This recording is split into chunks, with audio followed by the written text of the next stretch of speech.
My name is Robert Sagady, also known as the Commenting Collector. With the NFL preseason right around the corner and the regular season only a month away, I wanted to do something football related.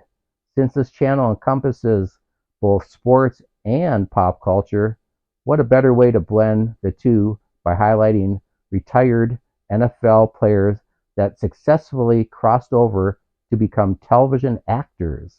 This will also be a great opportunity to show my gratitude for all you loyal viewers by giving away some of the cards that I showcase in this two-part series.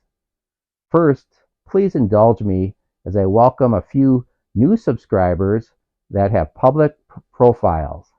Obviously, I'm just as honored by subscribers who prefer to keep their profiles hidden, too, so no worries. Everyone, even non-subscribers, will be eligible for this giveaway.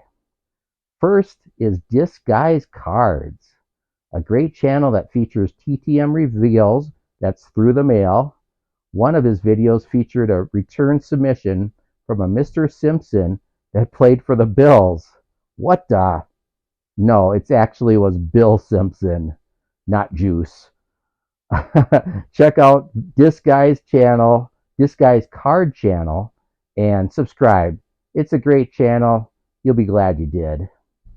Secondly, Callie and Jordan Squad. It's a family-inspired channel from my Canadian brothers from the north. I love Canada.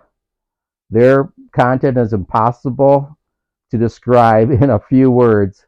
You'll just have to check it out for yourself. I like to think that it's the Bizarro World equivalent to my channel in terms of it's the whole not taking yourself too seriously. They have over 7,000 subscribers, so they must be doing something right. Check them out and subscribe. Lastly, speaking of fun, last but not least, with nearly 2,000 subscribers himself, please welcome aboard. Geez, Mikey, I'm honored. In fact, here's a little magic. This is in honor of Mikey, who, as a huge Dodger fan, may appreciate this cap that was claimed to be once worn by none other than Jerry Royce. There's his autograph right inside there. Jerry Royce is no slouch. He played 22 years in the bigs, had 220 career wins, including a 1980 no-hitter against the rival Giants. That's what the seller at the antique shop told me. Back in the day, the dealer bought it from a father-son that collected items by traveling around to different spring training facilities. Anyway, it looks correct. There's no COA, certificate of authenticity. I just took the word for it by the seller.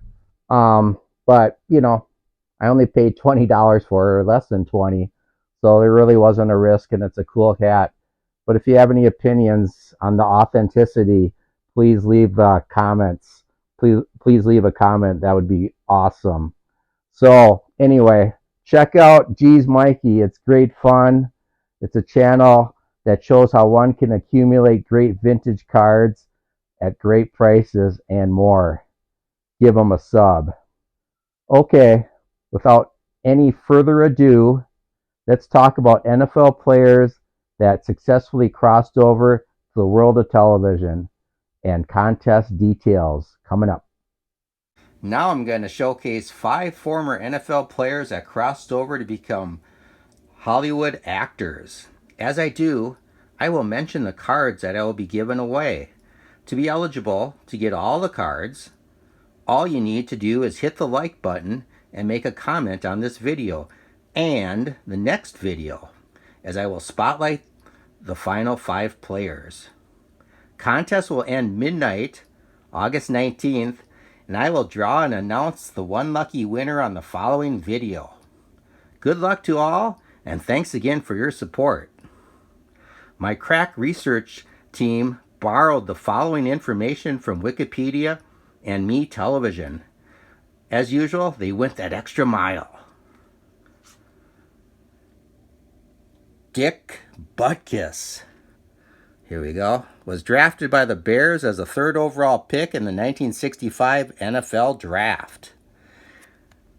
In his NFL career, he intercepted 27 passes and recovered 27 fumbles, a record when he retired, and he was responsible for causing many more fumbles with his jarring tackles.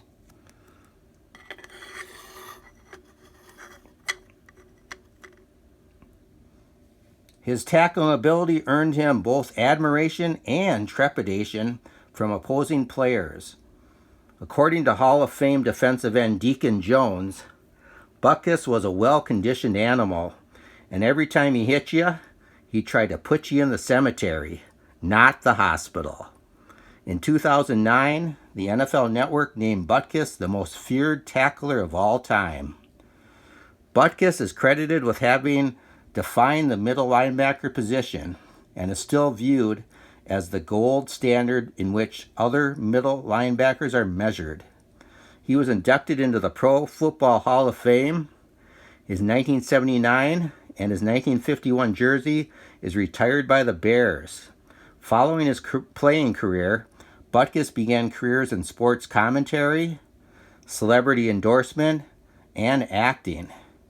Speaking of which, this erstwhile monster of the Midway got his acting start in 1974 as a guest on Emergency, and later that decade appeared in episodes of The Rockford Files, Wonder Woman, Taxi, Fantasy Island, and more. In the 80s, he became a lead as Sky Butkowski on the helicopter action hour Blue Thunder, and later in a Joe Pesci comedy called Half Nelson, along with another ex-NFLer, Bubba Smith. This 1971 Topps will be part of the giveaway.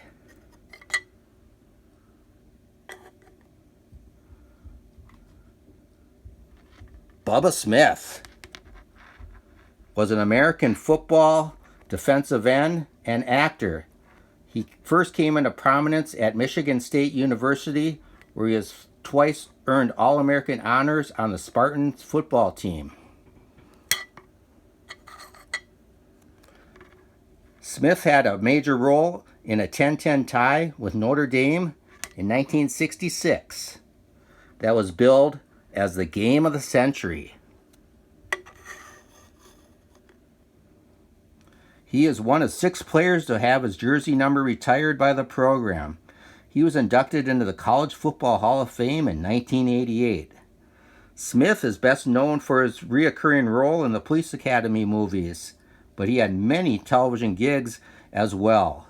He was with Butkus in both Blue Thunder and Half Nelson. His sitcom about a convenience store, open all night, lasts just a season. Prior to that, he popped up in an episode of Wonder Woman. This 1971 Topps card will also be part of the giveaway.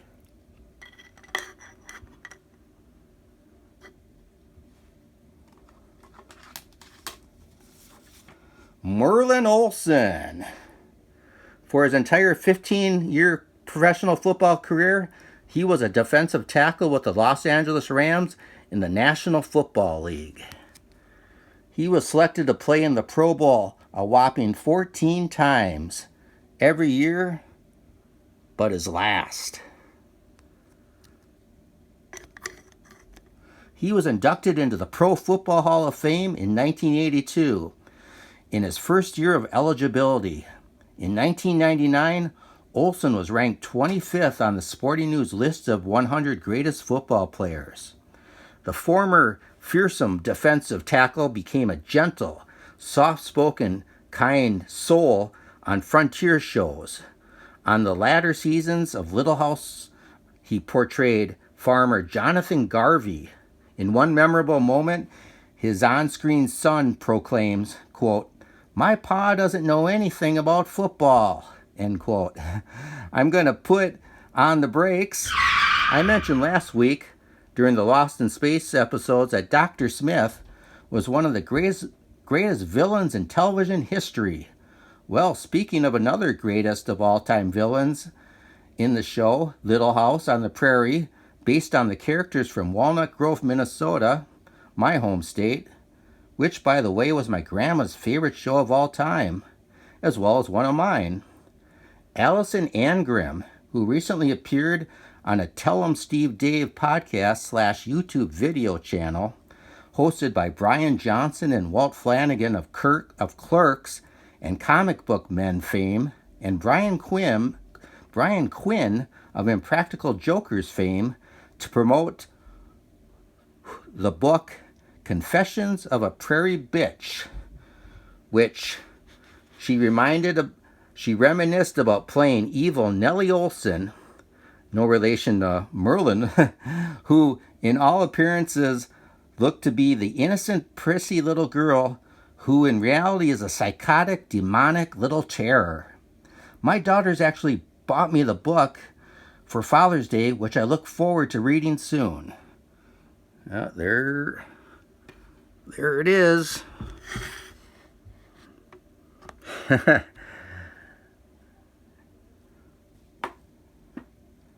Lastly, Mr. Olson also was the lead role on Michael Landon's Father Murphy.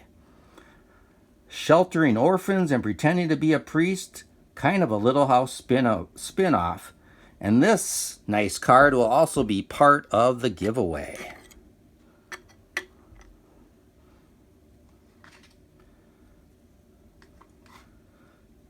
Alex Karras. He was a 4-time Pro Bowl player with the Detroit Lions of the National Football League, where he played from 1958 to 1970. He was a member of the College Football Hall of Fame, where he was elected to the Pro Football Hall of Fame in the Centennial class. Karras appeared on both big screen and television. You might remember him as Mongo in Blazing Saddles. On television, he began on Daniel Boone, which also has a trading card set. He joined the cast for one episode alongside Rosie Greer. He also popped up on An Odd Couple and MASH, but most know him as George Papadopoulos. Papadopoulos, the dad on 150 episodes of Webster. And this will be part of the giveaway. And last but not least, Rosie Greer. He played with the Giants from 1955 through 1962, which included an NFL championship. In 1956, the five Eastern Conference titles, 56, 58, 59, 61, and 62, Greer was selected for the Pro Bowl in 56 and 60 and was named All-Pro at defensive tackle in 56. Move the camera a little. Get that. Another standout for the Giants and the Rams, perhaps there is a benefit for aspiring actors playing in New York City and Los Angeles. Greer is brother to actress Pam Grier, started with bit parts on The Man from U.N.C.L.E., I Dream of Jeannie, and The Wild Wild West. He became a regular on Daniel Boone as Gabe Cooper in the 6th season, and later teamed with Danny Thomas as a piano player in the sequel Make Room for Granddaddy. In cinema, he also co-starred in the 1976 cult classic The Thing with Two Heads. Let me once again put on the brakes. I'm not going to take a lot of time to describe the movie in more detail because, aside from showing a picture, yes, it's a real movie. So do yourselves a favor, YouTube search Thing with Two Heads, and thank me later. It's unbelievable. But yes, it was a real movie. Amazing. Rosie is not part of the giveaway. Sorry. Anyway, part 2. Adjust the camera again. Part 2 is next week. I'll be spotlighting 5 more NFL players and transition to television. That transition to television. Remember, one viewer will get all the giveaway cards by simply liking and commenting on both this video and the next video. If you're not already, please remember to subscribe. See you next week, and good collecting. Hey, man, are we smoking while I'm eating?